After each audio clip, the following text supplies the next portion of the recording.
Why do you want to work out? What is your goal? The most important thing is that you have a vision, that you have a goal. Because without that vision and without that goal, again, you're drifting around and you're never going to end up anywhere. People don't become successful just by accident. You know, I mean, maybe the guy that found gold in California and started the gold rush, but don't count on that. That's the one in a lifetime kind of a situation. So you got to really have a specific goal. And to me, to have that vision that I want to be Mr. Universe, that I want to be the greatest bodybuilder of all time. That was a great vision, and that specifically to look like Reg Park and to be up there on that stage and to lift the trophy overhead and to win the championship over and over and over again. So that was a great goal. You have to have a goal. Now, it doesn't have to be that specific goal, but it has to have some goal. This is why I always recommend to people, sit down, take your time, and start thinking about, why do you want to work out? What is your goal? And that can be as crazy as it is. It could be, you know, I want to impress girls. If that's your goal, so be it, but it motivates you. It could be that you're emulating a certain, bodybuilder or a certain football player, a certain boxer, whatever it is. Have those pictures put all over the wall like I did when I was a kid. I put pictures of Reg Park and of Sonny Liston, of boxers and of Ali and of powerlifters and weightlifters all over my bedroom, wall. So that every day when I go to sleep, every day when I wake up, I look at those pictures and they motivate me. You need that motivation, and then therefore you have this kind of imprint in front of you all the time, and you know exactly what you're chasing. People always come up to me and says, why are you smiling? You're working out 5 hours a day. You're doing the same as the other guys, but the other guys have a sour face. They're pissed off that they have to do another rep or another set or something. I looked forward to another 1,000 reps of sit-ups. I looked forward to another 500 pounds of leg press or squat. I looked forward to doing more and more curls until my arms fall off. Why? Because I knew that every rep that I did and every set that I did and more weights that I lifted, I get one step closer to turning that vision into reality. So I was turned on by that. I was excited. I couldn't wait to get to the gym.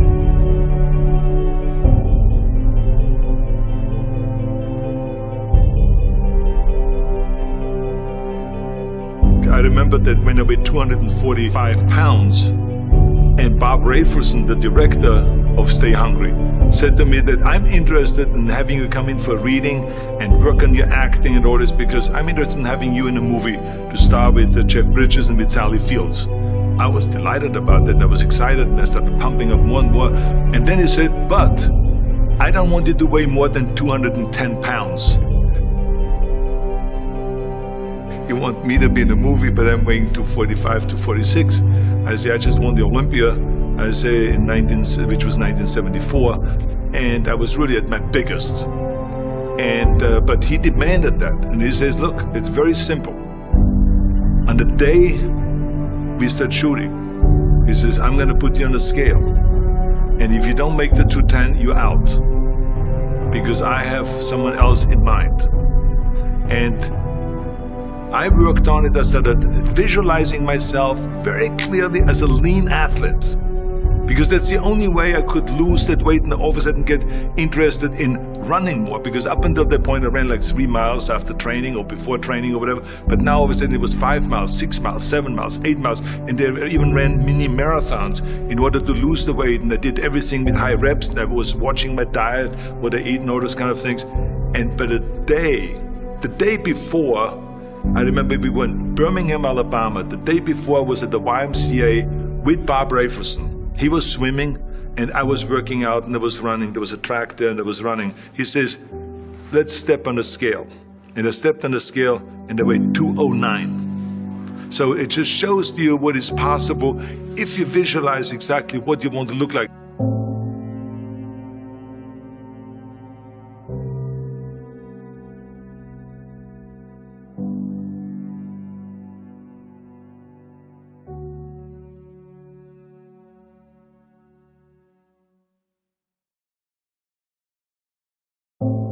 And there was no room for any kind of like, well, I can't get my act together or anything like this, because there's only a certain amount of time. But the key thing again is have the clear vision. Have the specific goal of what you want to accomplish, because then you never go to the gym and you say, today I feel down a little bit, I don't know what it is all about, I don't know my life, I'm confused. No, I tell you that I was a perfect example of someone that was not confident at all.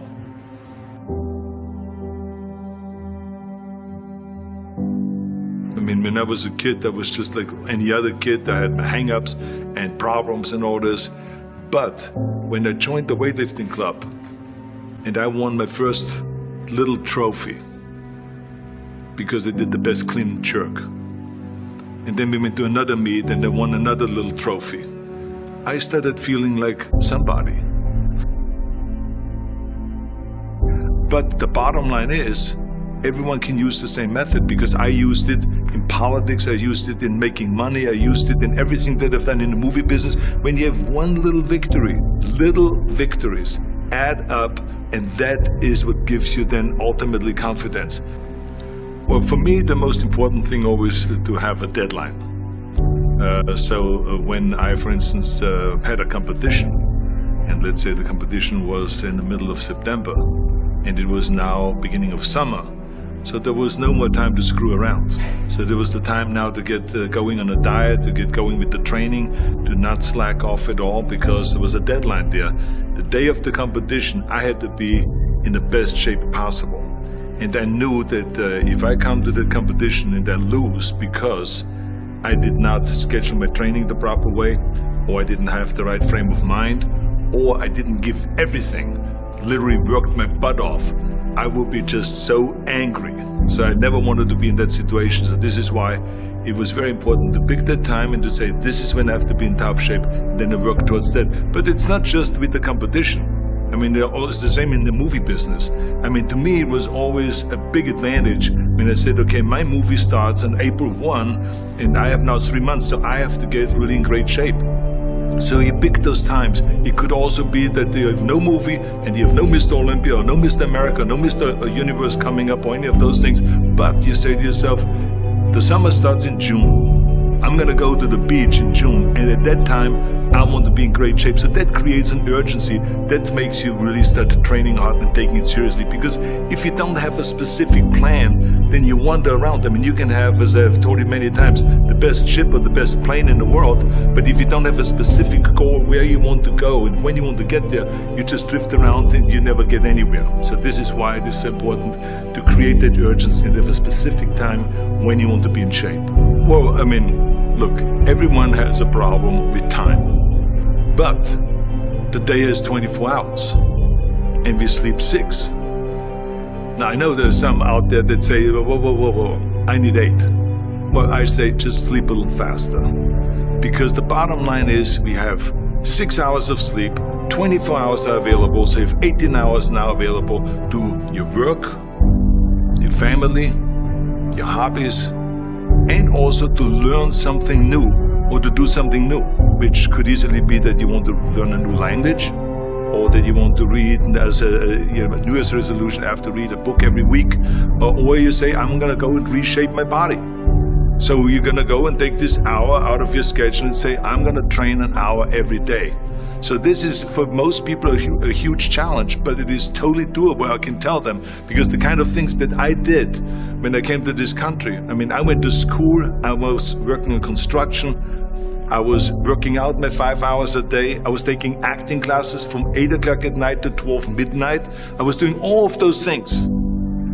I wanted to make sure that out of the 24 hours of the day, that I don't waste one single hour. Those hours were too precious. And so there I just want to tell people, don't give me this thing, I have a difficult time with the time and I don't have time for this and I don't have that. You have time, you make the time.